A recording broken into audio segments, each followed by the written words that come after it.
So I'm happy, even, sorry, alright, even whatever the challenges, it's okay for me. I like teaching. Is that okay? Alright? Thank you. Yourself? 300.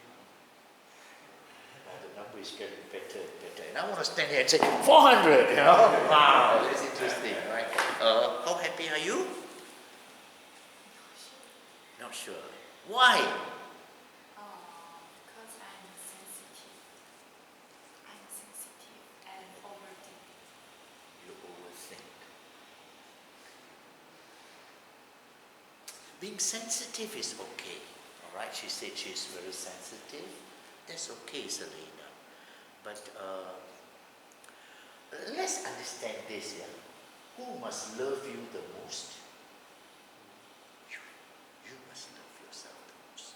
If you don't love you the most, if you don't have love inside for yourself, then you cannot give that love outside. You can only give what you have. Is that okay now? Robin can understand that? Alright, Selena can understand? Alright, so don't be so hard on yourself. Be loving, be kind to yourself. Is that okay? Alright, that's the first thing. Secondly, I worry a lot because I also read a lot of psychology journals which tell me that going into, especially you people, right? Gen Z, you all know Gen Z? 1996 to 2006. If you were born during that time, you are Gen Z, right? Gen Z, because you were born with the mobile phone in your hand. I'm not saying that's wrong, but you become over-dependent on it. Are you over-dependent on it? I think no, you're quite controlled. You see, like everybody has a smartphone on their table. On your side, I don't see the smartphone. That's good. Is it there? Your smartphone is in your bag. Yeah, good student. All the others, they have it on their table. Even it's all still on the table. Even though you know, like 2 years I've been shouting, keep your smartphone in your bag, in your bag, in your bag, in your bag. But they still keep it. That's one of the major distractions. How many hours do you spend on your smartphone? A day, roughly.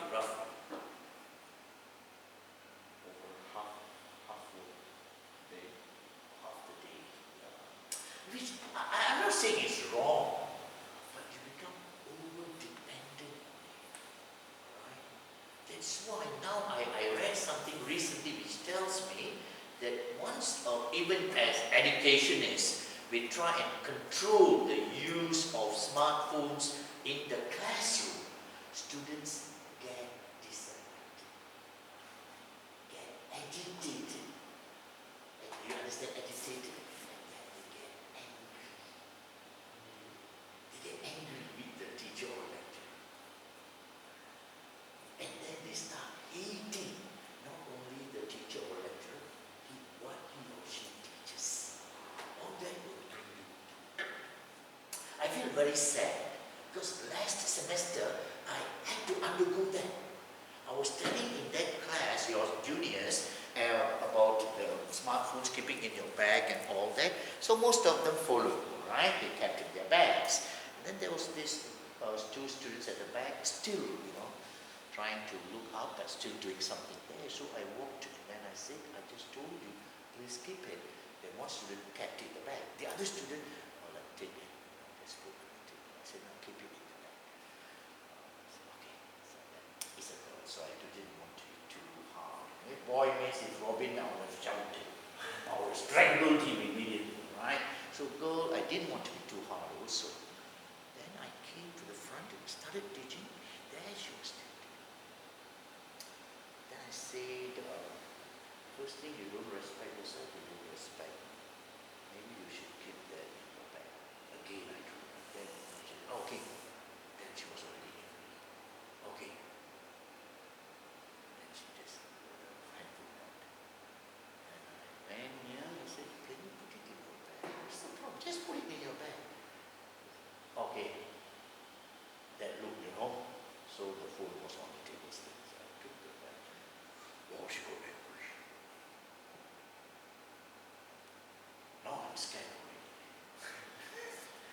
feel sad, you know.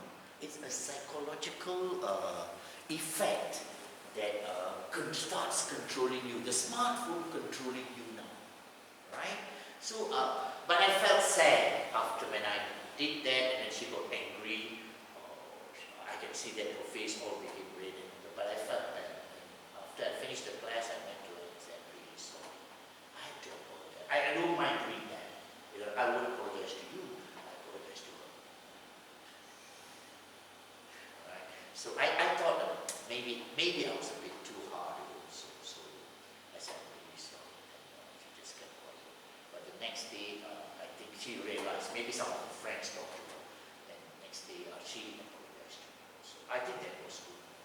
Right? I don't mind saying sorry to you or to you or to you.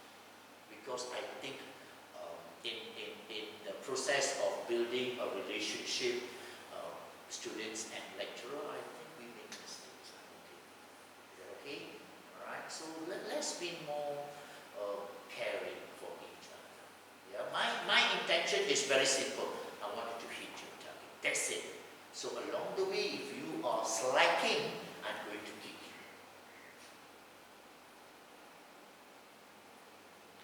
Can you understand? That's all. Because I want you to hit your target. That's why you came to Malaysia. Is that for us? What's the point? You came to Malaysia 2.5 years, spent so much of money, and you don't hit your target. I feel very sad. It hurts. Is that okay now? Okay, so let's be focused, alright? At the same time, I want you to be happy, alright? So that's why I bring you this this article which talks about a country in Europe, alright, a Scandinavian country called Finland, and they are the #1 happiest country in the world. That's interesting.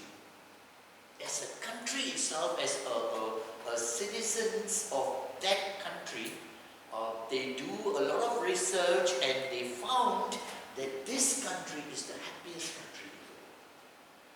Very interesting. Maybe we can learn something from them in order to be happy. Is that okay? Alright? Maybe we have a different culture, a different lifestyle. But hey, there is something in their behavior that maybe we also can follow. Is that okay now? Alright? Jason, maybe you want to read? Fine. I'm a psychology expert in Finland, the #1 happiest country in the world. Here are 3 things we never do.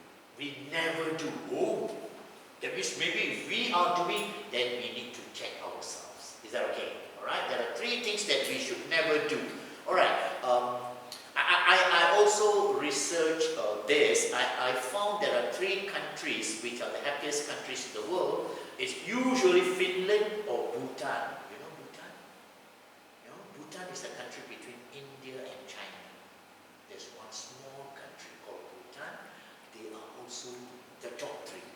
Alright, and then Denmark. Denmark is neighboring Finland. Alright, they are a Scandinavian country also.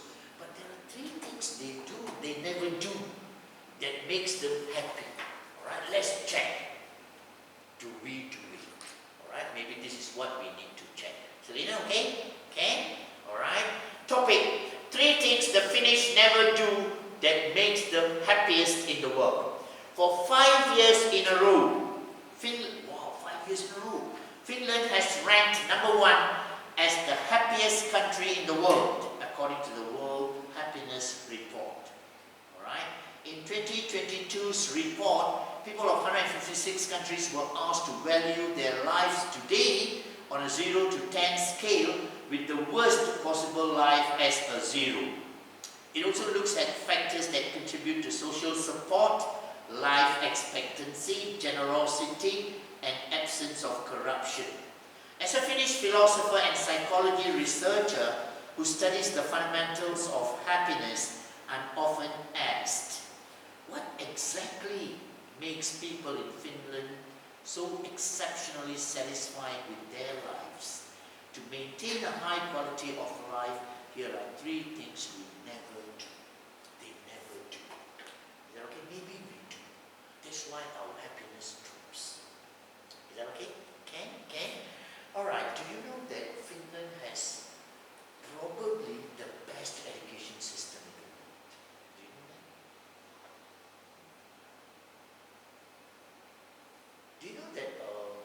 Japanese, you all should, maybe you all know that also. Japanese education is also very competitive, very challenging. But Japanese kids, I don't know if that is practiced in Korea, maybe you all can tell me.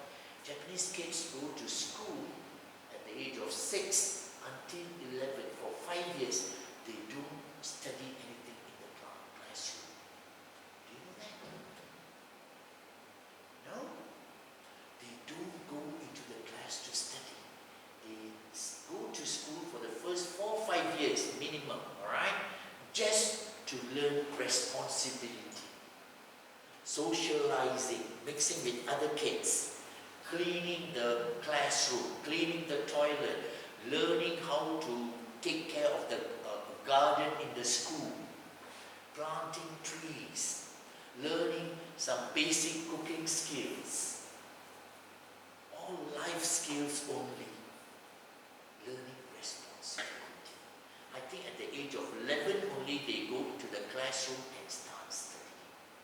And that also I heard maths, science and Japanese language, only 3 subjects. Then the following year, end of their elementary school, first exam. They have their first exam in the 6th year. After 4 or 5 years of doing all these life skills and 1 year of studying, and then only they have an exam. So I think these are certain things we can learn from them. Alright? So don't push yourself, because end of the day, if you want to study, you will study. Yes or no? Right? So don't have to force kids to study. In that sense, I think I have a very good student of mine. He lives in Plangi, India. He has got kids now, and he tells me the same thing. Sir, what you told me, I've researched and studied. I don't believe pushing my kids to go to school and study. You want to go to school today? Oh yes, okay, go.